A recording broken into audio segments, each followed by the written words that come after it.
Hey Hi. there. We are live. How are you doing, Aaron? Good, Ben. How are you? Good, good. It's very nice to meet you. Thanks for making the time to chat with us today. Likewise. Thank you. Yeah, no, Yeah, I've the couple conversations over the years I've had with Backstage has just been absolutely wonderful. So always yeah, thrilled.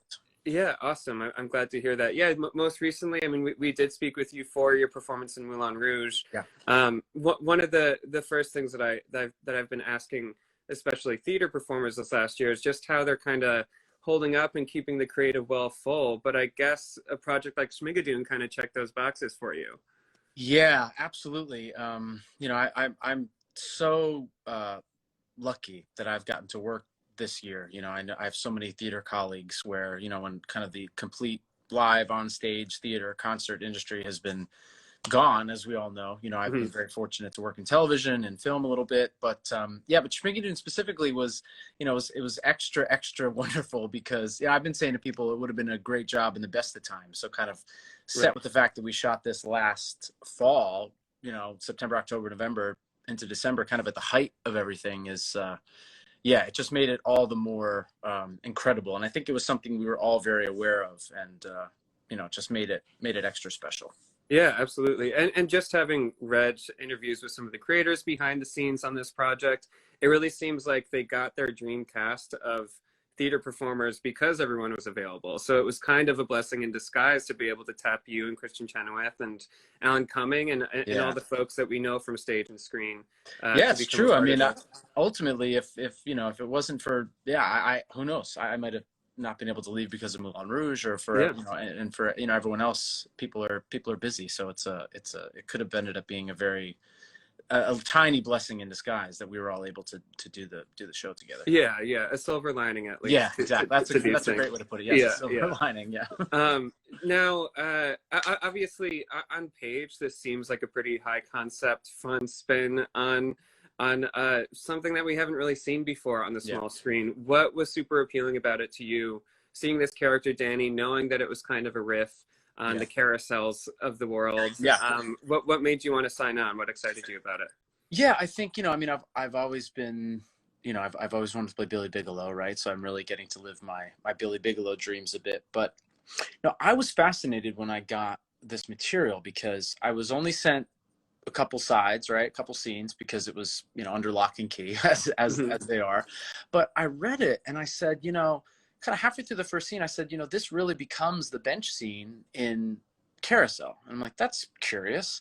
And then just knowing that Cecily and Keegan were attached and kind of getting a little bit of clips from a couple musical pieces, I just said, I think I emailed or called my manager and I said, I think this is what they're trying to do. I think they're trying to kind of use these takes on these classic musicals, but all set against these two very contemporary, sarcastic comics, right? Hmm. Hmm. And I said that to me was so fascinating because that's the thing that I'd never been aware of or seen done before, right? It's almost like, and then when you watch the show, Keegan especially, the fact that Keegan doesn't, he kind of fights tooth and nail to be involved in the musical, Hmm. but as a weird thing, I think he becomes the audience's eyes into this world, and that thing that not when you're a fan of musical theater, but I think for the general public who may not be as well versed in musical theater, whenever there's a musical, there's always like a bit of a they're singing now, right? Right. But I think because Keegan operates as that, it's not as apparent in this in a weird way. So anyway, Hmm. that's a long version to say. When I got the material, I just said, "Oh, they're trying to do this. That's hilarious. I don't know if it's going to be successful, but what a great thing to try, right?" Hmm. And Hmm. so I just kind of immediately leaned all the way into the carousel upness of it. And in fact, I've told this story a couple times. I wasn't necessarily supposed to sing in my audition, but at Hmm. the end of that first scene, I just ad-libbed right into "If I Loved You," like a little snip of the song from Great. Carousel. Yeah. I like to go big or go home when I audition for stuff. So, that was either going to totally crash and burn, or they were going to say, no, that's what we're trying to do. And luckily for this, and I found out afterwards from Cinco, that was exactly what they were trying to do. And I think Yeah. that, he told me that showed them that I knew what this was. So Yeah, yeah, you understood the assignment. That's yeah, great. exactly. So And yeah, the, so and I, the you know, I've crashed and burned on a number of them when I've done that, but this yeah. one worked out. Yeah. So you have gone big or gone home, and then Yeah, ended up going home. absolutely. Yeah, yeah. Yeah. Happens to the It, best of us. Happens to people the say best. that is not it, and I say, okay, well, good to know now, right? Yeah, yeah, exactly, Yeah. exactly. Now you say that a character like this has kind of been a dream role for you. I think it's fair to say, at least looking to your Broadway credits, that you're best known for more contemporary uh, musicals Yeah. Yeah. on stage. So is this kind of music, this style of music? Obviously, it's newly written for the show in the stylings of Rodgers and Hammerstein and Yeah.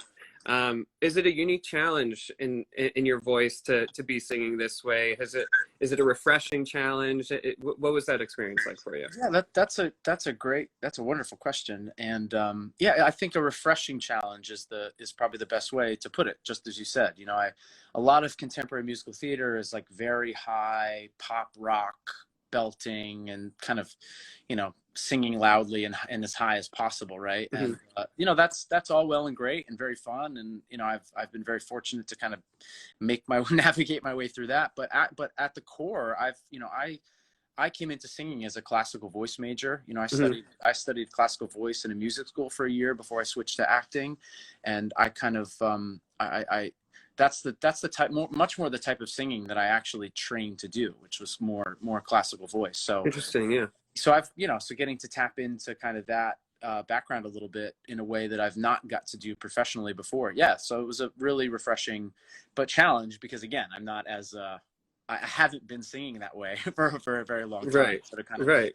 dip back in, Interesting. but I definitely had a couple. You know, I have a wonderful voice teacher that I worked with, and we, you know, we had some Zoom voice lessons while I was quarantining in Vancouver. But no, I definitely had to re-tap into that part of my training. And also, just like, I mean, you've spoken with Backstage before, so you know we're going to dig into the performance a little bit. Yeah. I'm curious with this negotiation between the fact that it is paying homage to these stage musicals, but you're, of course, acting for the camera.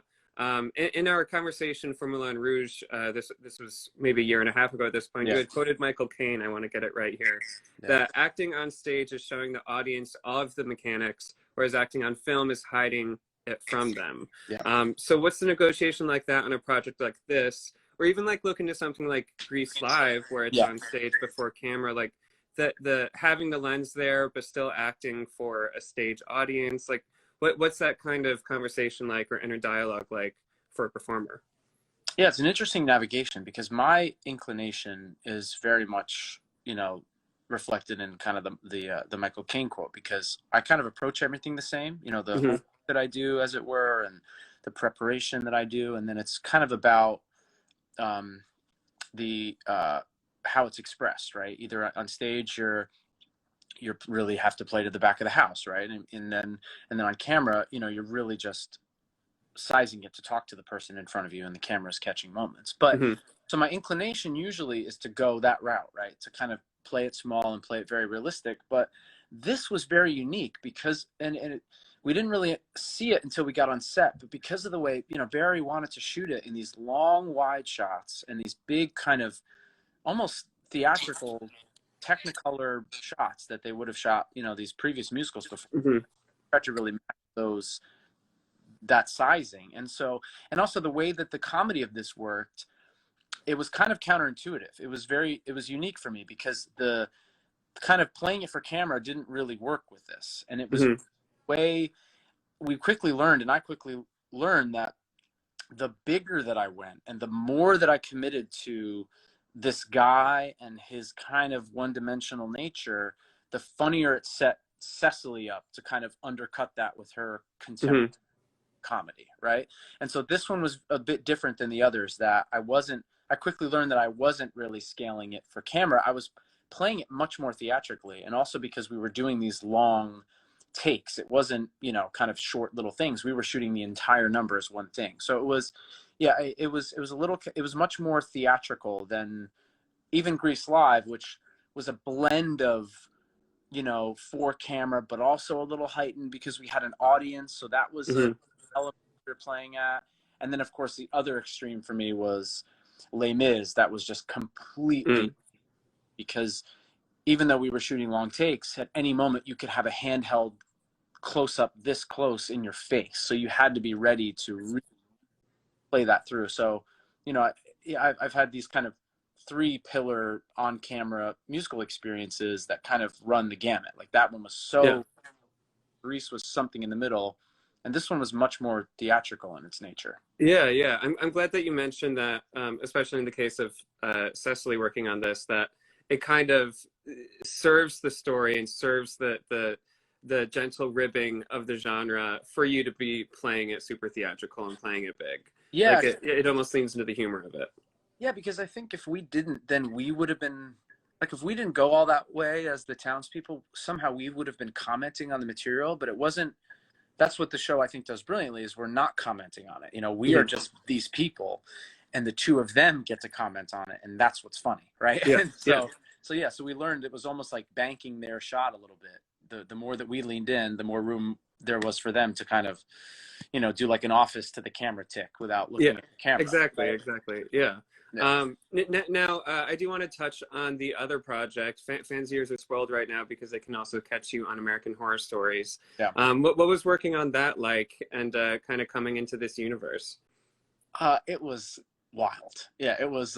You know, you just get to do the most outlandish things, right? And kind of, you know, I wasn't allowed to talk about it for a long time, and I, you know, in my very kind of specific cameo, as it were, in that episode, or, you know, the turn that I get to do, I kind of got to do all the things that exist in the world, like within 4 scenes or something. So, no, it was great. You know, I've been a huge fan of the show, and, you know, I've always admired. They have this like, you know, they use a lot of the same actors, and what happens is it's almost like being a part of a theater company that is doing the show in rep, right? It's so they're all these people that understand the universe and the world, and their very unique rules. And, you know, like even our director, like, you know, Matt Bomer had been a part of it before, and our director Lonnie had directed a ton of them. So that was really helpful because, you know, you're not stepping in blindly. You kind of have people to kind of say, like, how does this work? And even Lonnie showing us the murder house, right? It's become such a